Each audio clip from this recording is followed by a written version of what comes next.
حضرت اقدس مسیح موعود علیہ السلام بیان فرماتے ہیں کہ متکبر خدا تعالیٰ کے تخت پر بیٹھنا چاہتا ہے، بس اس کبھی خصلت سے ہمیشہ پناہ مانگو۔ خدا تعالیٰ کے تمام وعدے بھی خواہ تمہارے ساتھ ہوں، مگر تم جب بھی فروتنی کرو، کیونکہ فروتنی کرنے والا ہی خدا تعالیٰ کا محبوب ہوتا ہے۔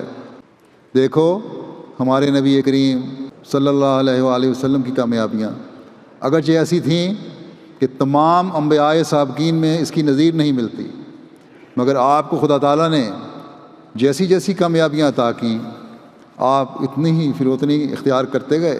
ایک دفعہ کا ذکر ہے کہ ایک شخص آپ کے حضور پکڑ کر لایا گیا، آپ نے دیکھا تو وہ بہت کانپتا تھا اور خوف کھاتا تھا، مگر جب وہ قریب آیا تو آپ نے نہایت نرمی اور لطف سے دریافت فرمایا کہ تم ایسے ڈرتے کیوں ہو؟